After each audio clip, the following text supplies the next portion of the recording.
Hi friends, welcome back to S P Tak Kannada YouTube channel. ವೀಕ್ಷಕರೇ, ಈ ವಿಡಿಯೋದಲ್ಲಿ ತಮಗೆ ಏನು ಮಾಹಿತಿಯನ್ನು ತಿಳಿಸ್ಕೊಡ್ತಾ ಇದ್ದೀನಿ ಅಂತಂದರೆ, ಏಪ್ರಿಲ್ ತಿಂಗಳ ಪಿಂಚಣಿ ಹಣದ ಬಗ್ಗೆ ಬಹಳಷ್ಟು ಜನರು ಕಮೆಂಟ್ಗಳನ್ನು ಮಾಡಿದ್ದಾರೆ. ಏಪ್ರಿಲ್ ತಿಂಗಳ ಪಿಂಚಣಿ ಯಾವಾಗ ಬರುತ್ತೆ, ದಯವಿಟ್ಟು ಮಾಹಿತಿನ ತಿಳಿಸ್ಕೊಡಿ ಅಂತ ಕಮೆಂಟ್ಗಳನ್ನು ಮಾಡಿದರು. ಮತ್ತು ಇನ್ನೂ ಕೆಲವೊಂದಿಷ್ಟು ಜನರು ಮಾರ್ಚ್ ತಿಂಗಳ ಪಿಂಚಣಿ ಹಣನ ಬರದೇ ಇದ್ದಂಥವ್ರು ಕಮೆಂಟ್ಗಳನ್ನು ಮಾಡಿದರು. ನಮಗೆ ಯಾವಾಗ ಬರುತ್ತೆ, ಮಾರ್ಚ್ ತಿಂಗಳ ಪಿಂಚಣಿ ಹಣ ನಮಗೆ ಇನ್ನೂ ಕೂಡ ಬಂದಿಲ್ಲ, ನಮ್ಮ ಎಲ್ಲ ದಾಖಲೆಗಳು ಕೂಡ ಸರಿಯಾಗಿದ್ದಾವೆ, ಆದರೂ ಕೂಡ ಇನ್ನೂ ಕೂಡ ನಮಗೆ ಬಂದಿಲ್ಲ, ನಮಗೆ ಯಾವಾಗ ಬರುತ್ತೆ ಅಂತ ಕೇಳ್ತಾ ಇದ್ರು.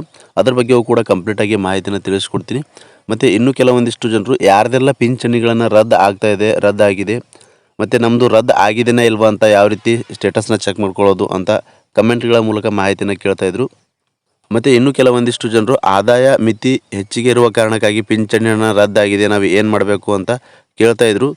ಪಿಂಚಣಿಗೆ ಸಂಬಂಧಪಟ್ಟಂತೆ ನೀವೇನೆಲ್ಲ ಕಮೆಂಟ್ಸ್ಗಳನ್ನು ಮಾಡಿದಿರಿ, ಏನೆಲ್ಲ ಡೌಟ್ಸ್ಗಳನ್ನು ಕೇಳಿದಿರಿ, ಎಲ್ಲದರ ಬಗ್ಗೆಯೂ ಕೂಡ ಈ ವಿಡಿಯೋದಲ್ಲಿ ಇನ್ ಡೀಟೇಲ್ ಆಗಿ ತಮಗೆ ಮಾಹಿತಿನ ತಿಳಿಸ್ಕೊಡ್ತಾ ಇದ್ದೀನಿ. ಮತ್ತು ಇನ್ನೂ ಕೆಲವೊಂದಿಷ್ಟು ಜನರು ಯಾವ್ಯಾವ ಪಿಂಚಣಿ ಯೋಜನೆಯಿಂದ ಎಷ್ಟು ಪಿಂಚಣಿ ಬರುತ್ತೆ ದಯವಿಟ್ಟು ಮಾಹಿತಿನ ತಿಳಿಸ್ಕೊಡಿ, ನಮಗೆ ಕನ್ಫ್ಯೂಸ್ ಆಗ್ತಾ ಇದೆ ಅಂತ ಕೆಲವೊಬ್ಬರು ಕಮೆಂಟ್ಗಳನ್ನು ಮಾಡಿದರು. ಅದಕ್ಕೋಸ್ಕರ ಯಾವ್ಯಾವ ಯೋಜನೆಯಿಂದ ಎಷ್ಟೆಷ್ಟು ಪಿಂಚಣಿ ಬರುತ್ತೆ ಅಂತ ತಿಳಿಸ್ಕೊಡ್ತಾ ಇದ್ದೀನಿ. ಮತ್ತು ಪಿಂಚಣಿ ಯೋಜನೆಗೆ ಅರ್ಜಿನ ಸಲ್ಲಿಸಬೇಕು ಅಂತಂದರೆ ಏನೆಲ್ಲ ದಾಖಲೆಗಳಿರಬೇಕು ಅಂತ ಕಂಪ್ಲೀಟಾಗಿ ಈ ವಿಡಿಯೋದಲ್ಲಿ ಮಾಹಿತಿನ ತಿಳಿಸ್ಕೊಡ್ತಾ ಇದ್ದೀನಿ.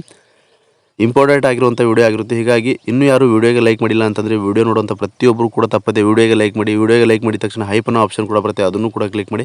ಮತ್ತು ಇನ್ನೂ ಯಾರು ನಮ್ಮೊಂದು ಯೂಟ್ಯೂಬ್ ಚಾನಲ್ನ ಸಬ್ಸ್ಕ್ರೈಬ್ ಆಗಿಲ್ಲ ಅಥವಾ ಹೊಸದಾಗಿ ಯಾರಾದರೂ ನಮ್ಮೊಂದು ಯೂಟ್ಯೂಬ್ ಚಾನಲ್ನ ನೋಡ್ತಾ ಇದ್ರಿ ಅಂತಂದರೆ ಈ ರೀತಿಯಾಗಿ ಸಬ್ಸ್ಕ್ರೈಬ್ ಅನ್ನೋ ಆಪ್ಷನ್ ಇರುತ್ತೆ, ಇಲ್ಲಿ ಸ್ಕ್ರೀನ್ ಮೇಲೆ ನೋಡ್ಕೊಬೋದು. ಸಬ್ಸ್ಕ್ರೈಬ್ ಆಪ್ಷನ್ ಮೇಲೆ ಕ್ಲಿಕ್ ಮಾಡಿ. ಸಬ್ಸ್ಕ್ರೈಬ್ ಆಪ್ಷನ್ ಮೇಲೆ ಕ್ಲಿಕ್ ಮಾಡಿದ ನಂತರ ಮತ್ತೆ ಒಂದು ಸಾರಿ ಸಬ್ಸ್ಕ್ರೈಬ್ ಆಪ್ಷನ್ ಮೇಲೆ ಕ್ಲಿಕ್ ಮಾಡಿ, ಅಲ್ಲಿ ಆಲ್ ಅನ್ನೋ ಆಪ್ಷನ್ನ ಸೆಲೆಕ್ಟ್ ಮಾಡ್ಕೊಳ್ಳಿ. ಈ ರೀತಿ ಮಾಡೋದ್ರಿಂದ ಮುಂದೆ ನಾವು ಯಾವುದೇ ರೀತಿಯಾಗಿರ್ತಕ್ಕಂಥ ಹೊಸ ವೀಡಿಯೋಗಳು, ಹೊಸ ಮಾಹಿತಿಗಳು ನಮ್ಮ ಒಂದು ಯೂಟ್ಯೂಬ್ ಚಾನಲ್ ಮೇಲೆ ಅಪ್ಲೋಡ್ ಮಾಡಿದರೆ ನಿಮಗೆ ಮೊದಲಿಗೆ ನೋಟಿಫಿಕೇಷನ್ ಬರುತ್ತೆ. ನೋಟಿಫಿಕೇಷನ್ ಕ್ಲಿಕ್ ಮಾಡೋ ಮುಖಾಂತರವಾಗಿ ಹೊಸ ವೀಡಿಯೋಗಳ ನೋಟಿಫಿಕೇಷನ್ ಮೊದಲನೇದಾಗಿ ಪಡೆದುಕೊಳ್ಬೋದು ಅಂತ ಹೇಳ್ತಾ, ಬನ್ನಿ ವೀಕ್ಷಕರೇ, ತಡ ಮಾಡದೆ ವಿಡಿಯೋನ ಶುರು ಮಾಡೋಣ. ಅದಕ್ಕೂ ಮುಂಚೆ ಯಾರಿಗೆಲ್ಲ ಮಾರ್ಚ್ ತಿಂಗಳ ಪಿಂಚಣಿನ ಜಮಾ ಆಗಿದೆ ದಯವಿಟ್ಟು ಕಮೆಂಟ್ ಬಾಕ್ಸಲ್ಲಿ ಕಮೆಂಟ್ ಮಾಡಿ ತಿಳಿಸಿ. ಇನ್ನು ಯಾರಿಗೆ ಮಾರ್ಚ್ ತಿಂಗಳ ಪಿಂಚಣಿನ ಜಮಾ ಆಗಿಲ್ಲ ಅಂಥವರು ಕೂಡ ಕಮೆಂಟ್ ಬಾಕ್ಸಲ್ಲಿ ಕಮೆಂಟ್ ಮಾಡಿ ತಿಳಿಸಿ ಅಂತ ಹೇಳ್ತಾ, ಬನ್ನಿ ವಿಡಿಯೋನ ಶುರು ಮಾಡೋಣ. ವೀಕ್ಷಕರೇ, ಮೊದಲನೇದಾಗಿ ಬಹಳಷ್ಟು ಜನರು ನಮಗೆ ಕಮೆಂಟ್ಗಳನ್ನು ಮಾಡ್ತಾಯಿದ್ರು, ಯಾವ್ಯಾವ ಯೋಜನೆಯಿಂದ ಎಷ್ಟೆಷ್ಟು ಪಿಂಚಣಿ ಬರುತ್ತೆ ಅಂತ ಕೇಳ್ತಾಯಿದ್ರು. ಅದನ್ನೇ ಮೊದಲು ತಮಗೆ ತಿಳಿಸ್ಕೊಡ್ತೀನಿ. ವೀಕ್ಷಕರೇ, ಸಂಧ್ಯಾ ಸುರಕ್ಷಾ ಯೋಜನೆಯಿಂದ ನಿಮಗೆ ಪ್ರತಿ ತಿಂಗಳು ಪಿಂಚಣಿ ಏನಿದೆ 1200 ರೂಪಾಯಿ ಸಂಧ್ಯಾ ಸುರಕ್ಷಾ ಯೋಜನೆಯಿಂದ ಬರುವಂಥದ್ದು. 65 ವರ್ಷ ಮೇಲ್ಪಟ್ಟ ಹಿರಿಯ ನಾಗರಿಕರಿಗೆ ಈ ಒಂದು ಪಿಂಚಣಿನ ಬರುವಂಥದ್ದು. ಇನ್ನು 60 ವರ್ಷ ಮೇಲ್ಪಟ್ಟ ಹಿರಿಯ ನಾಗರಿಕರಿಗೆ ಇಂದಿರಾ ಗಾಂಧಿ ರಾಷ್ಟ್ರೀಯ ವೃದ್ಧಾಪ್ಯ ಯೋಜನೆ ಪಿಂಚಣಿಯಿಂದ 600 ರೂಪಾಯಿ ಪಿಂಚಣಿನ ಮಾಸಿಕವಾಗಿ ಬರುವಂಥದ್ದು. ಇನ್ನು ವೀಕ್ಷಕರೇ, ವಿಧವಾ ವೇತನ ಪಿಂಚಣಿ ನೋಡೋದಾದರೆ ವಿಧವಾ ವೇತನ ಪಿಂಚಣಿನ ಮಾಸಿಕವಾಗಿ 800 ರೂಪಾಯಿ ಪಿಂಚಣಿನ ಬರುವಂಥದ್ದು. ಇನ್ನು ವೀಕ್ಷಕರೇ, ಮನಸ್ವಿನಿ ಪಿಂಚಣಿ ಏನಿದೆ, ಮನಸ್ವಿನಿ ಪಿಂಚಣಿ ಕೂಡ 800 ರೂಪಾಯಿನ ಮಾಸಿಕವಾಗಿ ಬರುವಂಥದ್ದು. ಮತ್ತು ಇನ್ನು ಅಂಗವಿಕಲ ಪಿಂಚಣಿ ಇದೆ, ಅಂಗವಿಕಲ ಪಿಂಚಣಿನ ಅವರ ಒಂದು ಅಂಗವೈಕಲ್ಯ ಆಧಾರದ ಮೇಲೆ ಪಿಂಚಣಿನ ಬರುವಂಥದ್ದು. ಎಷ್ಟು ಪರ್ಸೆಂಟೇಜ್ ಅಂಗವೈಕಲ್ಯ ಹೊಂದಿದ್ದಾರೆ ಅಂತ ಆ ಒಂದು ಆಧಾರದ ಮೇಲೆ ಅವರಿಗೆ ಪಿಂಚಣಿನ ಪ್ರತಿ ಮಾಸಿಕವಾಗಿಯೂ ಬರುವಂಥದ್ದು ವೀಕ್ಷಕರೇ. ಇನ್ನು ಸರ್ಕಾರದ ಕಡೆಯಿಂದ ಏನು ಈ ಹಿಂದೆ ಯಾವ ರೀತಿ ಪಿಂಚಣಿನ ಕೊಡಬೇಕು ಅಂತ ನಿಗದಿಪಡಿಸಿದರೆ ಅಷ್ಟೇ ಪಿಂಚಣಿನ ಕೊಡ್ತಾ ಇರುವಂಥದ್ದು. ಯಾವುದೇ ರೀತಿಯಾಗಿರ್ತಕ್ಕಂಥ ಸರ್ಕಾರದ ಕಡೆಯಿಂದ ಪಿಂಚಣಿನ ಹೆಚ್ಚಳ ಆಗಿಲ್ಲ ವೀಕ್ಷಕರು. ಇದು ಕ್ಲಿಯರ್ ಆಗಿರ್ತಕ್ಕಂಥ ತಮಗೆ ಮಾಹಿತಿಯನ್ನು ತಿಳಿಸ್ಕೊಟ್ಟಿದ್ದೀನಿ. ಇನ್ನು ವೀಕ್ಷಕರೇ, ಎರಡನೇ ಅಪ್ಡೇಟ್ ಬಹಳಷ್ಟು ಜನರು ನಮಗೆ ಕೇಳ್ತಾ ಇದ್ರು, ಆದಾಯ ಮಿತಿ ಏನಿದೆ ನಮ್ಮದು ಆದಾಯ ಪ್ರಮಾಣ ಪತ್ರದಲ್ಲಿ ಆದಾಯ ಮಿತಿ ಹೆಚ್ಚಿಗೆ ಇರುವ ಕಾರಣಕ್ಕಾಗಿ ಪಿಂಚಣಿನ ನಮ್ಮದು ರದ್ದಾಗಿದೆ, ಯಾವ ಕಾರಣಕ್ಕಾಗಿ ರದ್ದು ಮಾಡ್ತಾ ಇದ್ದಾರೆ ಸರ್ಕಾರದ ಕಡೆ ಅಂತ ದಯವಿಟ್ಟು ಮಾಹಿತಿನ ತಿಳಿಸ್ಕೊಡಿ ಅಂತ ಕೇಳ್ತಾ ಇದ್ರು. ಮತ್ತು ಪಿಂಚಣಿ ರದ್ದಾದಮೇಲೆ ನಾವು ಏನೆಲ್ಲ ಮಾಡಬೇಕು ಅಂತ ಕೇಳ್ತಾ ಇದ್ರು. ಅದಕ್ಕೋಸ್ಕರ ಈ ಎರಡನೇ ಅಪ್ಡೇಟ್ ತಮಗೆ ಮಾಹಿತಿನ ತಿಳಿಸ್ಕೊಡ್ತಾ ಇದ್ದೀನಿ. ಯಾರದೆಲ್ಲ ಪಿಂಚಣಿಗಳನ್ನು ರದ್ದಾಗಿದೆ, ಯಾವ ಕಾರಣಕ್ಕಾಗಿ ರದ್ದಾಗುತ್ತೆ ಅಂದರೆ, ಮೊದಲನೇದಾಗಿ ನಿಮ್ಮ ಒಂದು ಆದಾಯ ಪ್ರಮಾಣ ಪತ್ರ ಏನಿರುತ್ತೆ, ಆದಾಯ ಪ್ರಮಾಣ ಪತ್ರದಲ್ಲಿ ಆದಾಯ ಪ್ರಮಾಣನ ಏನು 32,000ಕ್ಕಿಂತ ಆದಾಯ ಪ್ರಮಾಣ ಹೆಚ್ಚಾಗಿತ್ತು ಅಂತಂದರೆ ನಿಗದಿತ ಈ ಒಂದು ಸರ್ಕಾರದ ಕಡೆಯಿಂದ ನಿಗದಿಪಡಿಸಿರುವಂಥದ್ದು ಆದಾಯ ಮಿತಿ 32,000ಕ್ಕಿಂತ ಕಡಿಮೆ ಇರಬೇಕು ಅಂತ ನಿಗದಿಪಡಿಸಿದರೆ, ಹೀಗಾಗಿ ಯಾರೆಲ್ಲ ಒಂದು ಆದಾಯ ಪ್ರಮಾಣ ಪತ್ರದಲ್ಲಿ 32,000ಕ್ಕಿಂತ ಹೆಚ್ಚು ಇರುವಂಥ ಆದಾಯ ಪ್ರಮಾಣ ಪತ್ರದಲ್ಲಿ ಆದಾಯ ಇತ್ತು ಅಂತಂದರೆ ನಿಮ್ಮ ಪಿಂಚಣಿಗಳನ್ನು ರದ್ದಾಗ್ತಾಯಿದೆ ಸರ್ಕಾರದ ಕಡೆಯಿಂದನೇ. ಮತ್ತು ಇನ್ನೂ ಯಾರೆಲ್ಲ ರದ್ದಾಗ್ತಾಯಿದೆ ಅಂತಂದರೆ, ಯಾರೆಲ್ಲ ಸುಳ್ಳು ಮಾಹಿತಿಗಳು ಮತ್ತು ಅವರ ಒಂದು ವಯಸ್ಸು ಕಡಿಮೆ ಇದ್ದರೂ ಕೂಡ ಪಿಂಚಣಿಗೆ ಅರ್ಜಿನ ಸಲ್ಲಿಸಿ ಪಿಂಚಣಿ ಸೌಲಭ್ಯಗಳನ್ನು ಪಡಿತಾ ಇದ್ದಾರೆ, ಅಂದರೆ ಸುಳ್ಳು ದಾಖಲೆಗಳನ್ನು ಸಬ್ಮಿಟ್ ಮಾಡಿ ಸರ್ಕಾರದ ಒಂದು ಸೌಲಭ್ಯನ ಪಡಿತಾ ಇದ್ದಾರೆ ಅಂತಂದರೆ ಅಂಥವರ ಪಿಂಚಣಿಗಳನ್ನು ರದ್ದಾಗ್ತಾ ಇದೆ. ಮತ್ತು ಯಾರೆಲ್ಲ ಒಂದು ಸರ್ಕಾರಿ ನೌಕರರಿದ್ದಾರೆ ಅಂಥವರ ಮನೆಯಲ್ಲಿ ಯಾರಾದರೂ ಪಿಂಚಣಿಗಳನ್ನು ಪಡಿತಾ ಇದ್ದಾರೆ ಅಂತಂದರೆ ಅಂಥವ್ರದ್ದು ಕೂಡ ಪಿಂಚಣಿಗಳನ್ನು ರದ್ದಾಗ್ತದೆ. ಮತ್ತು ಅತಿ ಹೆಚ್ಚಾಗಿ ಭೂಮಿಗಳನ್ನು ಹೊಂದಿರತಕ್ಕಂಥವ್ರು, 5 ಎಕರೆಗಿಂತ ಹೆಚ್ಚಾಗಿ ಭೂಮಿಗಳನ್ನು ಹೊಂದಿರತಕ್ಕಂಥ ಫಲಾನುಭವಿಗಳೇನಿರ್ತಾರೆ ಅಂಥವರು ಏನಾದರೂ ಸರ್ಕಾರದ ಕಡೆಯಿಂದ ಪಿಂಚಣಿನ ಪಡಿತಾ ಇದ್ರು ಅಂತಂದರೆ ಅಂಥವರ ಪಿಂಚಣಿಗಳನ್ನು ಕೂಡ ರದ್ದಾಗ್ತಾಯಿದೆ. ಮತ್ತು ಯಾರೆಲ್ಲ GST ಆದಾಯ ತೆರಿಗೆಗಳನ್ನು ಕಟ್ತಕ್ಕಂಥವ್ರು ಇದ್ದಾರೆ ಅಂಥವ್ರದ್ದು ಕೂಡ ಪಿಂಚಣಿಗಳನ್ನು ರದ್ದಾಗ್ತಾಯಿದೆ ವೀಕ್ಷಕರೇ. ಈ ರೀತಿಯಾಗಿ ಯಾರೆಲ್ಲ ಒಂದು ಸರ್ಕಾರದ ಕಡೆಯಿಂದ ಸೌಲಭ್ಯಗಳನ್ನು ಪಡಿತಾ ಇದ್ದಾರೆ. ಅರ್ಹರಿಗೆ ಮಾತ್ರ ಈ ಒಂದು ಯೋಜನೆಯ ಸೌಲಭ್ಯಗಳನ್ನು ಸಿಗಬೇಕು ಅನ್ನೋ ದೃಷ್ಟಿಕೋನ ಇಟ್ಟುಕೊಂಡು ಸರ್ಕಾರದ ಕಡೆಯಿಂದ ಪರಿಷ್ಕರಣೆ ಮಾಡ್ತಾ ಇದ್ದಾರೆ. ಇಂತಹ ಪಿಂಚಣಿದಾರರು ಮಾತ್ರ ಪಿಂಚಣಿಗಳನ್ನು ರದ್ದು ಮಾಡ್ತಾ ಇದ್ದಾರೆ. ಅರ್ಹ ಪಿಂಚಣಿದಾರರ ಪಿಂಚಣಿಗಳನ್ನು ರದ್ದು ಆಗ್ತಾ ಇಲ್ಲ ವೀಕ್ಷಕರೇ. ಯಾವುದೇ ರೀತಿಯಾಗಿರ್ತಕ್ಕಂಥ ತಲೆ ಕೆಡಿಸ್ಕೊಳ್ಳೋ ಅವಶ್ಯಕತೆ ಇಲ್ಲ. ನೀವೇನಾದರೂ ಅನರ್ಹ ಪಿಂಚಣಿದಾರರು ಇದ್ದೀರಿ ಅಂತಂದರೆ ಕೂಡಲೇ ನಿಮ್ಮ ಒಂದು ಅರ್ಜಿಗಳನ್ನು ರದ್ದು ಮಾಡಿಸ್ಕೊಳ್ಬೇಕು ಮತ್ತು ಏನಿದೆ ಅರ್ಜಿಗಳನ್ನು ತಿರಸ್ಕಾರ ಮಾಡಿಸ್ಕೊಳ್ಬೇಕು ಅಂತ ಸರ್ಕಾರದ ಕಡೆಯಿಂದನೇ ಸೂಚನೆ ಕೊಟ್ಟಿರುವಂಥದ್ದು. ಯಾಕೆ ಅಂತಂದರೆ ಬರ್ತಕ್ಕಂಥ ದಿನಗಳಲ್ಲಿ ನಿಮಗೆ ದಂಡ ಕೂಡ ವಿಧಿಸ್ಬೋದು ಸರ್ಕಾರದ ಕಡೆಯಿಂದ. ಹೀಗಾಗಿ ಸರ್ಕಾರದ ಕಡೆಯಿಂದ ತಿಳಿಸಿರುವಂಥ ಮಾಹಿತಿ ಪ್ರಕಾರ ತಮಗೆ ಮಾಹಿತಿಯನ್ನು ತಿಳಿಸ್ತಾ ಇದ್ದೀನಿ. ಮತ್ತು ಇನ್ನು ವೀಕ್ಷಕರೇ, ಮೂರನೇದಾಗಿ ಭಾಳಷ್ಟು ಜನರು ಕಮೆಂಟ್ಗಳನ್ನು ಮಾಡ್ತಾಯಿದ್ರು, ನಮಗೆ ಮಾರ್ಚ್ ತಿಂಗಳ ಪಿಂಚಣಿನ ಇನ್ನೂ ಕೂಡ ಬಂದಿಲ್ಲ, ಜಮಾ ಆಗಿಲ್ಲ ಅಂತ ಕೇಳ್ತಾಯಿದ್ರು. ಇದ್ರ ಬಗ್ಗೆ ತಮಗೆ ಮಾಹಿತಿಯನ್ನು ತಿಳಿಸೋದಾದರೆ, ಮಾರ್ಚ್ ತಿಂಗಳ ಪಿಂಚಣಿ ಏನಿದೆ ಸರ್ಕಾರದ ಕಡೆಯಿಂದ ಆಲ್ರೆಡಿ ಎಲ್ರಿಗೂ ಕೂಡ ಜಮಾ ಆಗಿದೆ ವೀಕ್ಷಕರೇ.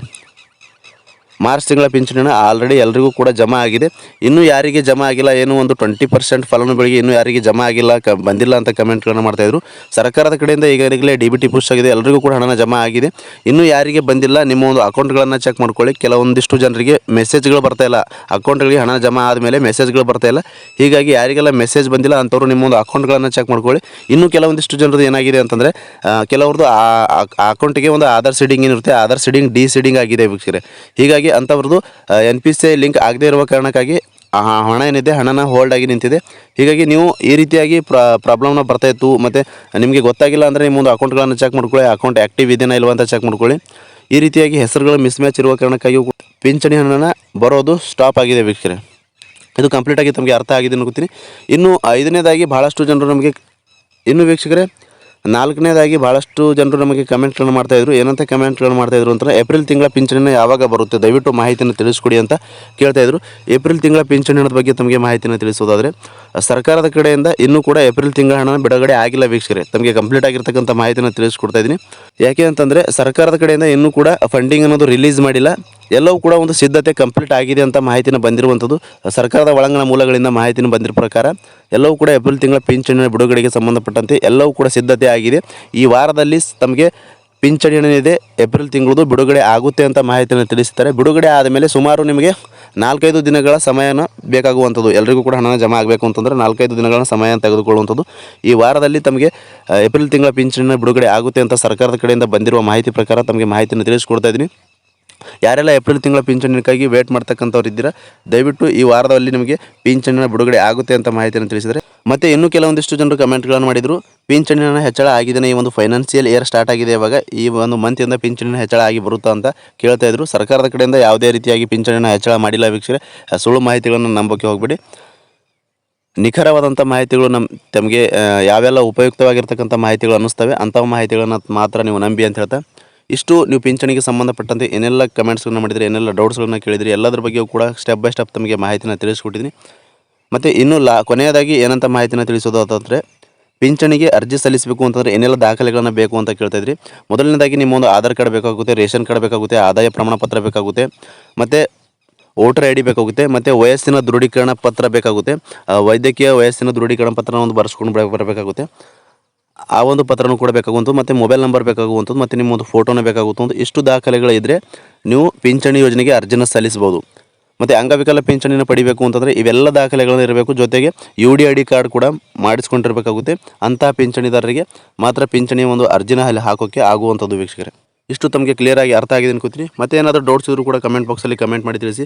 ಬಿಗಿನಿಂಗಿಂದ ಎಂಡ್ವರೆಗೂ ಈ ಒಂದು ವಿಡಿಯೋನ ಮಿಸ್ ಮಾಡದೆ ಕಡೆ ತನಕ ವಾಚ್ ಮಾಡಿದಂಥ ಪ್ರತಿಯೊಬ್ಬರಿಗೂ ಕೂಡ ಹೃದಯಪೂರ್ವಕ ಧನ್ಯವಾದ ಅನಿಸುತ್ತೆ. ಮತ್ತೆ ಇದೇ ರೀತಿಯಾಗಿರ್ತಕ್ಕಂಥ ಮಾಹಿತಿಯೊಂದಿಗೆ ಭೇಟಿಯಾಗ್ತಿರೋಣ. ಅಲ್ಲಿವರೆಗೂ ನಮಸ್ಕಾರ.